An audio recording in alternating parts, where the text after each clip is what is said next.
तर मुंबईतही मान्सूनपूर्व पावसाचा अंदाज वर्तवण्यात आलाय। मुंबईत गेले 2 दिवस पावसानं अक्षरशः दाणादाण उडवलेली आहे। बुधवारी रात्री मुंबईसह उपनगरात दमदार पाऊस या ठिकाणी कोसळलेला आहे। मुंबई, ठाणे, पालघरला पावसाचा येलो अलर्ट जारी करण्यात आलेला आहे, तर रायगड जिल्ह्याला पावसाचा ऑरेंज अलर्ट जारी करण्यात येतोय।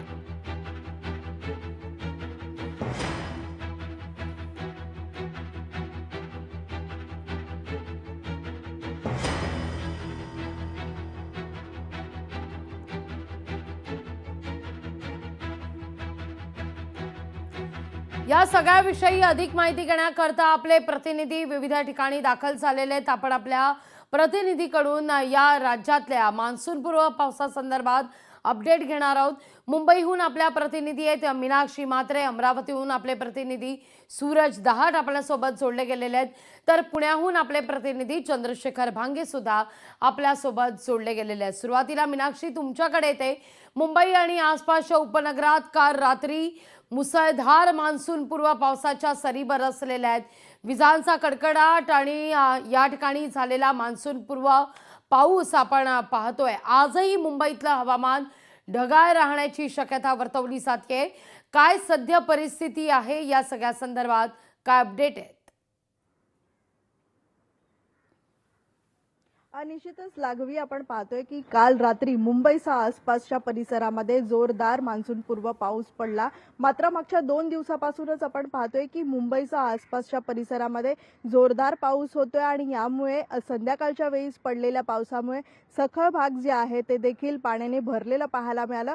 मात्र आज देखील मुंबई, ठाणे, पालघर या सगळ्याच भागामध्ये येलो अलर्ट जे आहे ते जारी केलेलं आहे। सोबतच रायगडसाठी देखील ऑरेंज अलर्ट जारी करण्यात आलेला आहे। सध्या मुंबईतली परिस्थिती पाहिली तर मी मुंबईच्या दादर चौपाटी या परिसरामध्ये आहे। या सगळ्याच परिसरात जर पाहिलं तर आज सकाळपासूनच ढगाळ वातावरण जे आहे ते पाहायला मिळते आणि आज सकाळी पहाटे देखील हलका पाऊस जो आहे तो या सगळ्याच परिसरात झालेला पाहायला मिळाला।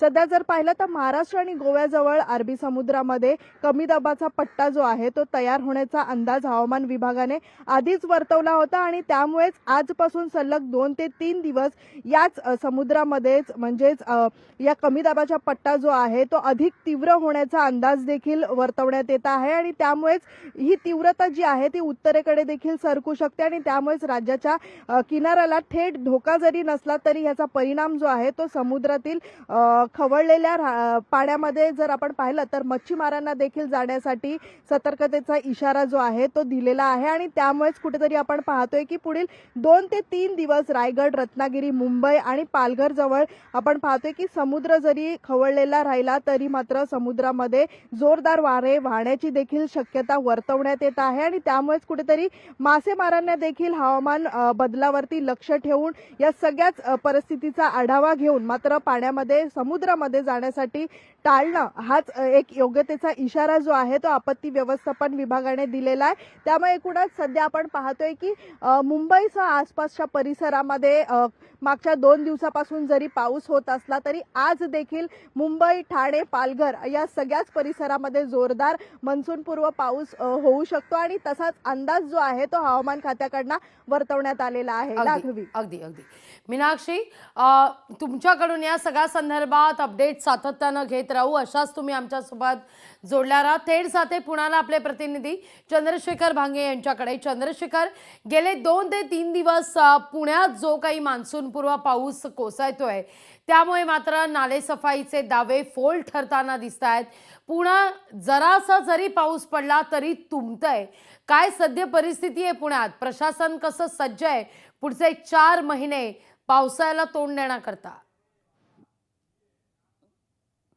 मुंबई तुंबत होती पहिल्याच पावसानं, म्हणजे मान्सूनपूर्व पावसाच्या त्या सगळ्या पाण्यामुळे पुणे तुंबलेलं होतं। पुण्यातील कोंढवा परिसर असो, हडपसर असो, कोरेगाव पार्क आणि बाणेर परिसरामध्ये मोठ्या प्रमाणात जे आहे ते पाणी रस्त्यावरती आलं होतं। आपण पाहिलं की परवा दिवशी जो मुसळधार पाऊस पुण्यामध्ये झाला, काल दिवसभर जे आहे ते पुण्यामध्ये पाऊस नव्हता आणि रात्रीच्या सुमारास जो आहे तो पुण्यामध्ये पाऊस पडला आणि आज सकाळी मोठ्या प्रमाणात ढग जे आहेत पुण्यामध्ये आलेले आहेत। पुण्यामध्ये 2 दिवस येलो अलर्ट जो आहे तो जारी करण्यात आलेला आहे। खरं तर पुण्यामध्ये मुसळधार पावसानं आपण पाहिलं की पुणे शहरातील वेगवेगळ्या भागातील रस्ते तुंबले होते. प्रशासन पूर्णपणे या सगळ्या कामामध्ये फेल ठरलं होतं. करोडो रुपयाची निविदा जी आहे ती काढली जाते, परंतु हे पैसे नेमके जातात कुठं याचा प्रश्न पुणेकर विचारताना दिसत होते. कारण पुण्यामध्ये सर्वदूर जो आहे तो पाऊस झाला आणि या सगळ्या पहिल्या मान्सूनपूर्व पावसामध्ये पुणे तुंबलं होतं. अनेक वाहनं जी आहेत ती या ठिकाणी आपल्याला वाहून गेल्याची सुद्धा माहिती समोर आलेली होती. अनेक ठिकाणच्या भिंती पडलेल्या होत्या. परंतु आपण पाहिलं की पुढचे 2 दिवस जे आहे ते येलो अलर्ट जो आहे तो जारी हवामान खात्याने केलेला आहे. पुण्यातील वेगवेगळ्या भागामध्ये खरं तर प्रशासनाने गटारी ज्या तुंबत आहेत त्या गटारीचं काम करणं अपेक्षित होतं. त्याचबरोबर वेगवेगळे नाले ओढे जे आहेत त्या ओढ्यामध्ये साफसफाई करणं आवश्यक होतं. परंतु हे कोणतंही काम जे आहे ते पुणे मनपा करण्यास सपशेल अपयशी ठरलेली आहे. आणि खरं तर आपण पाहिलं की सध्या पुण्यामध्ये मनपावरती प्रशासनाची नियुक्ती आहे आणि या सगळं प्रशासन जे आहे ते कुठेतरी सगळ्या कामासाठी फेल ठरते का असं म्हणावं लागवी. निश्चित. थेट जाऊया अमरावतीला. चंद्रशेखर आपले प्रतिनिधी सूरज दहाट आपल्या सोबत जोडले गेलेले आहेत. सूरज, अमरावतीत काय परिस्थिती पाहायला मिळतीये?